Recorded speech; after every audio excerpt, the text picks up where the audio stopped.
بسم اللہ الرحمن الرحیم۔ السلام علیکم۔ ابھی رحمت نے آج خودکشی کر لی اور ابدی نیند سو گیا، مگر آج اس کے گاؤں کے مرد و زن میں سے کوئی بھی چین سے نہیں سو پاتا۔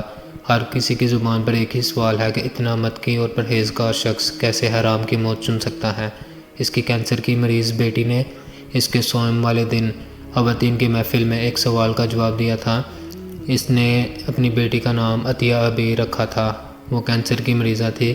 کینسر چوتھی سٹیج پر تھا۔ ڈاکٹر نے لا علاج قرار دے کر ہسپتال میں رہنے سے منع کر دیا تھا اور گھر میں وہ موت کے منتظر تھی، مگر اس سے پہلے اسرائیل اس کے والد صاحب کی روح قبض کر کے لے گئے تھے۔ عطیہ عبیر نے والد صاحب کی خودکشی کے متعلق بات کرتے ہوئے بتایا کہ وہ اپنے بہن بھائیوں میں سب سے بڑے تھے۔ ان سے چھوٹا ایک بھائی اور 2 بہنیں تھیں۔ ان کے والد صاحب یعنی کہ میرے دادا بیمار ہو کر بستر سے جا لگے اور پھر کبھی نہ اٹھ سکے، تو میری دادی نے بچوں کی پرورش کے لیے کام کاج کرنا شروع کر دیا، مگر میرے والد صاحب کی غیرت نے گوارا نہ کیا کہ ان کی ماں کام کرے اور وہ کھائیں، لہٰذا انہوں نے تعلیم کو حیرآباد کہا اور محنت مزدوری شروع کر دی۔ مجھے یاد ہے میرے والد صاحب نے 16 گھنٹے کام کیا ہے۔ وہ دن کو اپنا زمیندار کرتے اور شام کو قریب کی مل میں چلے جاتے اور 8 گھنٹے وہاں مزدوری کرتے۔ یوں ان کی ڈبل آمدنی سے گھر میں اخراجات اور بہن بھائیوں کی تعلیم کے بعد بچت ہو جاتی تھی۔ وہ اس بچت سے ہر سال کوئی نہ کوئی چھوٹا بڑا جانور خرید کر رکھ لیتے تھے، کیونکہ ان کو پتہ تھا جب بہن بھائی جوان ہو کر بڑی کلاسز میں پہنچیں گے تو گھر کے اخراجات کے علاوہ تعلیم کے اخراجات بھی بڑھ جائیں گے، لہٰذا ان کی پالیسی کامیاب رہی۔ اور تقریباً 10 سال بعد جب میرے چچا نے FSC کی تو اس وقت میرے والد صاحب کے پاس 30 کے قریب جانور تھے۔ جانوروں کے دودھ کی آمدنی، والد صاحب کی آمدنی، زمیندار کی طرف سے آنے والے آمدن کی وجہ سے میرے چچا نے میکینیکل انجینئرنگ کے لیے پرائیویٹ طور پر UIT لاہور میں داخلہ لے لیا۔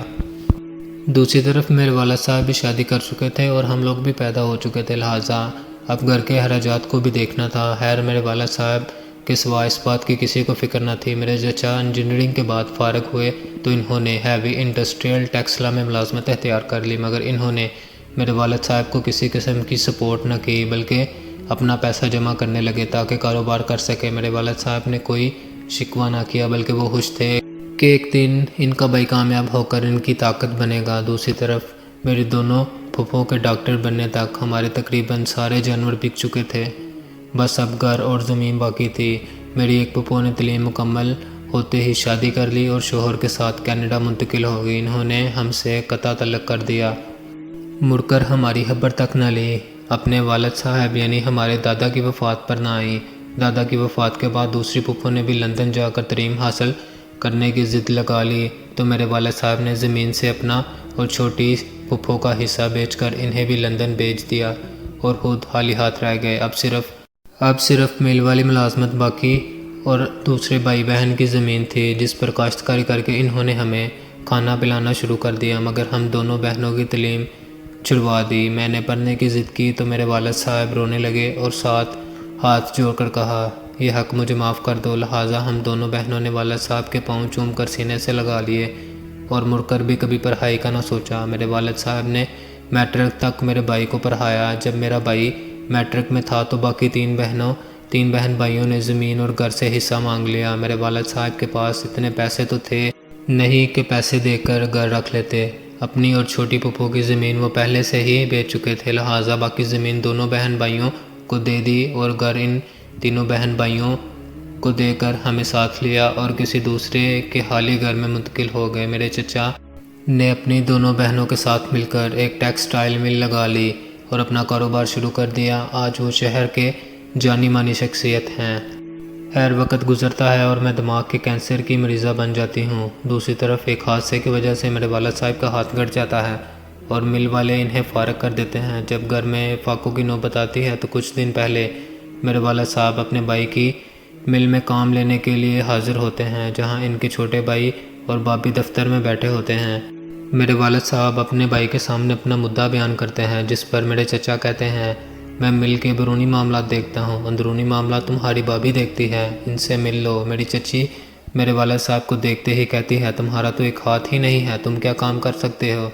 ہم بنا کام کے تنخواہیں دینے لگے تو یہ کارخانہ 2 دن بھی نہیں چلے گا۔ میرے والد صاحب مدد طلب نظروں سے بھائی کی طرف دیکھتے ہیں اور بتاتے ہیں کہ ان کے گھر میں فاقے ہیں، کینسر زدہ بیٹی ہے، 2 دن سے بھوکی ہے، مگر میرے چچا کے دل میں کوئی رحم پیدا نہیں ہوتا۔ وہ معذرت کرتے ہوئے کہتا ہے، ہم کو تو ورکرز کی ضرورت نہیں ہے، تمہیں اپنے دوست کی مل میں صفائی کرنے والا رکھوا سکتا ہوں، مگر ایک ہاتھ سے معذور انسان صفائی کیسے کرے گا؟ تو تم ایسا کرو کہ کل سے اپنے بیٹے اور بیٹی کو اس کی مل میں بھیج دینا، میں کال کر دوں گا۔